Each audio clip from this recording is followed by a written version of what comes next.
नमस्कार साथियों, मैं लेकर हाजिर हूँ राजस्थान का एकीकरण। इसके प्रश्न हम ठीक उसी प्रकार से कर रहे हैं जिस प्रकार से हमारे कंपटीशन में ये प्रश्न आते हैं। तो हमारा पहला प्रश्न है, भारत विभाजन की घोषणा कब की गई? 3 जून 1947 को। दूसरा प्रश्न है, देशी रियासतों को आत्मनिर्णय का अधिकार किस अनुच्छेद में दिया गया? भारतीय स्वतंत्रता अधिनियम 1947 के अनुच्छेद 8 में। देशी रियासतों को आत्मनिर्णय का क्या अधिकार दिया गया? वे भारत या पाकिस्तान दोनों में से किसी में भी शामिल हो सकती हैं या अपना स्वतंत्र रह सकती हैं। चौथा प्रश्न है, राजस्थान के एकीकरण के लिए रियासती विभाग की स्थापना कब हुई? 5 जुलाई 1947 को। पांचवा प्रश्न है, रियासती विभाग का अध्यक्ष किसे बनाया गया? सरदार वल्लभ भाई पटेल को। प्रश्न नंबर 6, रियासती विभाग का सचिव किसे बनाया गया? वीपी मेनन को। अगला प्रश्न है, रियासती सचिव ने रियासतों के सामने स्वतंत्र रहने के लिए 2 शर्तें क्या रखी? पहली, 10 लाख से अधिक जनसंख्या हो। दूसरी, वार्षिक आय 1 करोड़ से अधिक हो। आठवां प्रश्न है, उक्त शर्तों को पूरा करने वाली रियासतें कितनी थी? 4, जयपुर, जोधपुर, उदयपुर, बीकानेर। ये 4 ही रियासतें दोस्तों ऐसी थी जो अलग अस्तित्व अपना रख सकती थी। इसके अलावा और कोई रियासत ऐसी नहीं थी। हमारा अगला प्रश्न है, स्वतंत्रता प्राप्ति के बाद किन किन रियासतों ने स्वतंत्र रहने का निर्णय लिया? डूंगरपुर, भरतपुर, जोधपुर, अलवर। प्रश्न नंबर 10 है, भारत संघ में कौन कौन सी रियासतें शामिल हुई? उदयपुर, कोटा, बीकानेर। ये वो रियासतें थी जो सीधी भारत में शामिल होने के लिए तैयार हो गई थी। प्रश्न नंबर 11, राजस्थान के एकीकरण की प्रक्रिया कब शुरू हुई? 1948 में। राजस्थान के एकीकरण की प्रक्रिया कब पूर्ण हुई? 1956 में। अगला प्रश्न है, राजस्थान के एकीकरण के कितने चरणों में पूर्ण हुई? 7 चरणों में एकीकरण की प्रक्रिया पूर्ण हुई। अगला प्रश्न है, राजस्थान के एकीकरण में कितना समय लगा? 8 वर्ष 7 माह 14 दिन, या फिर ऐसे कहें 3144 दिन लगे। प्रश्न नंबर 15, एकीकरण से पूर्व राजस्थान में कितनी रियासतें व टिकाणे थे? 19 रियासतें व 3 टिकाणे थे दोस्तों। अब राजस्थान एकीकरण में शामिल होने वाली जो रियासतें थी वो कौन कौन सी थी? वो थी अलवर, भरतपुर, धौलपुर, करौली, कोटा, बूंदी, झालावाड़, बांसवाड़ा, डूंगरपुर, प्रतापगढ़, किशनगढ़, टोंक, शाहपुरा, उदयपुर, जयपुर, जोधपुर, जैसलमेर, बीकानेर और सिरोही। ये वो रियासतें थी 19 जो सीधी की सीधी हमारे यहाँ शामिल हुई। एकीकरण में शामिल होने वाले टिकाने यानी चीफ शिप कौन से थे? लावा जो कि टोंक में था, कुशलगढ़ जो कि बांसवाड़ा में था, निमराना, अलवर। बात करें साथियों पहले चरण की, तो पहला चरण था मत्स्य संघ। मत्स्य संघ का निर्माण, पहले चरण का नाम था मत्स्य संघ। प्रथम चरण का एकीकरण कब पूर्ण हुआ? 18 मार्च 1948 को। प्रथम चरण में कौन कौन सी रियासतें व टिकाने शामिल किए गए? अलवर, भरतपुर, धौलपुर, करौली और निमराना टिकाना जो कि अलवर में था। मत्स्य संघ की राजधानी किसे बनाया गया? अलवर को। मत्स्य संघ का उद्घाटनकर्ता कौन था? NV गाडगिल। ये तत्कालीन खनिज और विद्युत मंत्री थे। मत्स्य संघ का उद्घाटन कहाँ किया गया? लोहागढ़, भरतपुर में। मत्स्य संघ का नाम मत्स्य संघ किसने रखा? KM मुंशी ने। मत्स्य संघ का प्रधानमंत्री किसे बनाया गया? शोभाराम कुमावत को। ये अलवर से थे। मत्स्य संघ का उप प्रधानमंत्री किसे बनाया गया? जुगल किशोर चतुर्वेदी और गोपीलाल गहलोत को। मत्स्य संघ का राज प्रमुख किसे बनाया गया? उदयभान सिंह, धौलपुर शासक को। मत्स्य संघ का उप राज प्रमुख किसे बनाया गया? गणेश पाल सिंह, करौली। मत्स्य संघ का क्षेत्रफल कितना था? लगभग 30,000 किमी। मत्स्य संघ की जनसंख्या कितनी थी? 19 लाख लगभग। मत्स्य संघ की सालाना आय कितनी थी? 1 करोड़ 83 लाख रुपए लगभग सालाना आय मत्स्य संघ की थी। नोट, जब मत्स्य संघ बनाया गया तभी विलय पत्र में ये लिख दिया गया कि बाद में मत्स्य संघ का विलय राजस्थान में कर दिया जाएगा। इसके अलावा नरेंद्र मंडल के जो अध्यक्ष थे हमीदुल्ला खां, वो अलवर भरतपुर को मिलाकर के मेव स्थान बनाना चाहते थे। स्वतंत्रता प्राप्ति के बाद डूंगरपुर, भरतपुर, जोधपुर, अलवर रियासतों में किसी के साथ न मिलकर स्वतंत्र रहने का निर्णय लिया था। दूसरा चरण साथियों, जिसका नाम है राजस्थान संघ, जिसे हम पूर्व राजस्थान भी कहते हैं। पूर्व राजस्थान दूसरे चरण का नाम क्या रखा गया? राजस्थान संघ या पूर्व राजस्थान। दूसरे चरण का एकीकरण कब पूर्ण हुआ? 25 मार्च 1948 को। दूसरा चरण यानी राजस्थान संघ में कितनी रियासतों और टिकानों को शामिल किया गया? 9 रियासतों और 2 टिकानों को शामिल किया गया। कौन कौन सी थी ये रियासतें? दूसरे चरण में कौन कौन सी रियासतें व टिकानों को शामिल किया गया? तो दूसरे चरण में डूंगरपुर, बांसवाड़ा, प्रतापगढ़, कोटा, बूंदी, झालावाड़, किशनगढ़, शाहपुरा, कुशलगढ़ जो कि टिकाना था, लावा जो कि टोंक का टिकाना था, इसे शामिल किया गया। राजस्थान संघ की राजधानी किसे बनाया गया? कोटा को। दूसरे चरण यानी राजस्थान संघ का उद्घाटनकर्ता कौन था? NV गॉडगिल। दूसरे चरण राजस्थान संघ का प्रधानमंत्री किसे बनाया गया? गोकुल लाल असावा। इनका जन्म देवली में हुआ था। दूसरे चरण का राज प्रमुख किसे बनाया गया साथियों? दूसरे चरण का राज प्रमुख महाराजा भीम सिंह जी को बनाया गया, जो कि कोटा के शासक थे। दूसरे चरण राजस्थान संघ का वरिष्ठ राज प्रमुख बहादुर सिंह जी को बनाया गया, जो कि बूंदी के शासक थे। कनिष्ठ राज प्रमुख लक्ष्मण सिंह जी को बनाया गया, जो कि डूंगरपुर के शासक थे। दूसरे चरण राजस्थान संघ का क्षेत्रफल 16,860 किलोमीटर लगभग था। दूसरे चरण राजस्थान संघ की जनसंख्या लगभग 23 लाख थी। दूसरे चरण यानी राजस्थान संघ की सालाना आय 200 करोड़ रुपए लगभग थी। और विलय पत्र पर हस्ताक्षर करते समय बांसवाड़ा के महारावल चंद्रवीर सिंह ने यह कहा था कि मैं अपने डेथ वारंट पर हस्ताक्षर कर रहा हूं। तीसरा चरण साथियों, तीसरे चरण को संयुक्त राजस्थान के नाम से हम जानते हैं और तीसरे चरण का नाम संयुक्त राजस्थान रखा गया। तीसरे चरण का एकीकरण कब पूर्ण हुआ? 18 अप्रैल 1948 को। तीसरे चरण में कितनी रियासतें शामिल की गई? तीसरे चरण में साथियों राजस्थान संघ की 9 रियासतें प्लस 1 टिकाना तो पहले था ही, इसमें उदयपुर रियासत को शामिल किया गया। तीसरे चरण यानी संयुक्त राजस्थान की राजधानी किसे बनाया गया? उदयपुर को। तीसरे चरण यानी संयुक्त राजस्थान का राज प्रमुख किसे बनाया गया? महाराणा भूपाल सिंह को। ये मेवाड़ के शासक थे।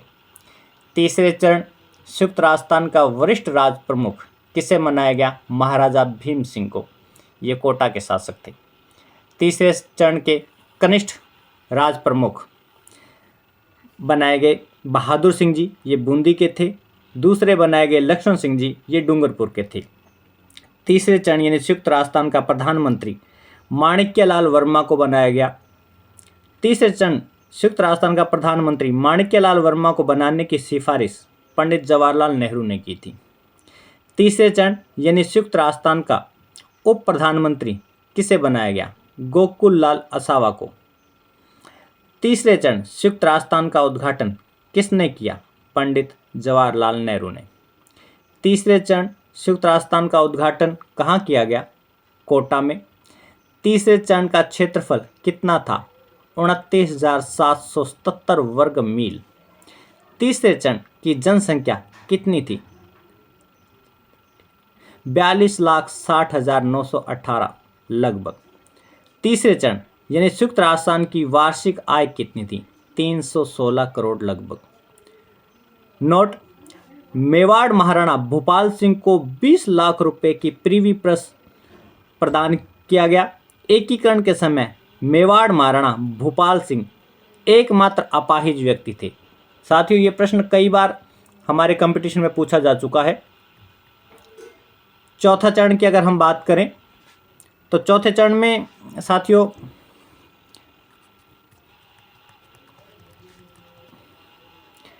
चौथे चरण का निर्माण वृहत राजस्थान के नाम से हम जानते हैं। चौथे चरण का निर्माण 30 मार्च 1939 को हुआ था।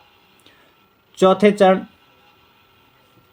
यानी वृहत राजस्थान में कितनी रियासतों को मिलाया गया? संयुक्त राजस्थान की 10 रियासतों प्लस एक टिकाणा और चौथे चरण की 4 रियासतों और एक टिकाणे को मिलाया गया। चौथे चरण वृहत राजस्थान का निर्माण किन किन रियासतों को मिलाकर के हुआ? चौथे चरण में जो नई रियासतें मिलाएंगी साथियों वो थी जयपुर, जोधपुर, जैसलमेर, बीकानेर प्लस लावा टिकाणा। चौथे चरण यानी वृहत राजस्थान की राजधानी जयपुर को बनाया गया। जयपुर को राजधानी बनाने में विवाद हो गया था साथियों, इसलिए एक समिति का गठन किया गया था। उस समिति का नाम था पी सत्यनारायण राव समिति। वृहत राजस्थान का राज प्रमुख किसे बनाया गया? भूपाल सिंह जी को, ये मेवाड़ के शासक थे।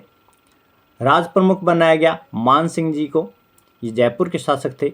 उप राज प्रमुख बनाया गया भीम सिंह जी को, ये कोटा के शासक थे। और प्रधानमंत्री बनाया गया हीरालाल जी शास्त्री को, ये जयपुर से थे। वृहत राजस्थान का उद्घाटन सरदार वल्लभ भाई पटेल ने किया। वृहत राजस्थान का उद्घाटन कहाँ किया गया? वृहत राजस्थान का उद्घाटन जयपुर में किया गया। चौथे चरण में साथियों कुछ विभागों की स्थापना की गई थी। इन विभागों में जो था न्याय विभाग की स्थापना जोधपुर में की गई। हमारा जो हाई कोर्ट है वो जोधपुर में है, उसकी एक बेंच जो है वो जयपुर में है। शिक्षा विभाग की स्थापना वो बीकानेर में की गई। वन विभाग की स्थापना कोटा में की गई। कृषि विभाग की स्थापना भरतपुर में की गई और खनिज विभाग की स्थापना उदयपुर में की गई। ये मैं आपको पहले बता चुका हूँ साथियों कि जयपुर और जोधपुर में राजधानी बनाने के लिए विवाद हुआ था। उस विवाद के समाधान के लिए एक समिति बनाएगी। उस समिति का नाम था पी सत्यनारायण राव समिति। इस समिति ने निर्धारित किया था कि जयपुर को राजधानी बनाया जाएगा। पी सत्यनारायण राव समिति के सदस्य कौन कौन थे? वी.आर. पटेल और कर्नल टी.सी. पुरी, इसके अलावा एस.पी. सिन्हा इस समिति के सदस्य थे। जयपुर और जोधपुर में राजधानी बनाने के विवाद को समाधान के लिए जो समिति बनाएगी उसका गठन सरदार वल्लभ भाई पटेल ने किया था। पांचवा चरण है साथियों संयुक्त वृहत राजस्थान। संयुक्त वृहत राजस्थान का निर्माण 15 मई 1949 को हुआ। पांचवें चरण का निर्माण किन किन रियासतों को मिलाकर के हुआ? पांचवें चरण में साथियों मत्स्य संघ, वृहत राजस्थान और प्लस निमराने टिकाने को मिलाकर के किया गया। पांचवें चरण में साथियों राजधानी जयपुर को बनाया गया। राज प्रमुख सवाई मान सिंह जी को बनाया गया और मुख्यमंत्री बनाया गया हीरालाल जी शास्त्री को। ये मनोनीत थे। प्रधानमंत्री का पद समाप्त कर दिया गया और मुख्यमंत्री का पद यहाँ सर्जित किया गया साथियों। ये पांचवें चरण में हुआ साथियों। शंकर देवराय समिति के सदस्य कौन कौन थे? R.K. सिन्हा व प्रभु दयाल। शंकर देवराय समिति का गठन कहाँ की जनता की राय जानने के लिए किया गया? भरतपुर धौलपुर की जनता की राय जानने के लिए किया गया। शंकर देवराय समिति किसने गठित की? सरदार वल्लभ भाई पटेल ने। छठा चरण है साथियों। छठे चरण का निर्माण जो हुआ था साथियों वो हुआ था 26 जनवरी 1950 को।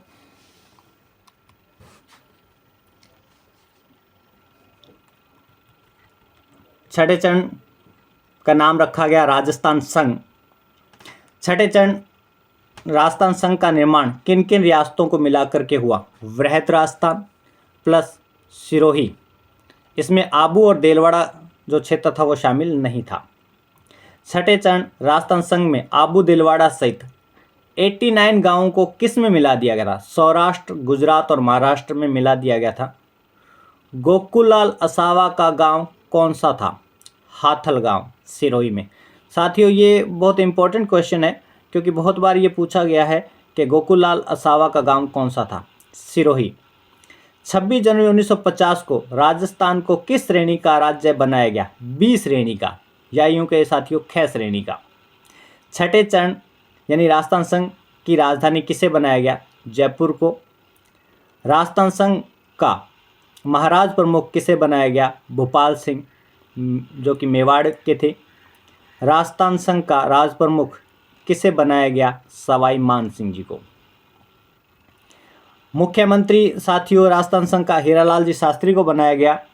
छठे चरण राजस्थान संघ का प्रथम मनोनीत मुख्यमंत्री हीरालाल जी शास्त्री थे। प्रथम बार संवैधानिक दृष्टि से या यूं कहे वैधानिक दृष्टि से राजस्थान शब्द का प्रयोग छठे चरण में किया गया था।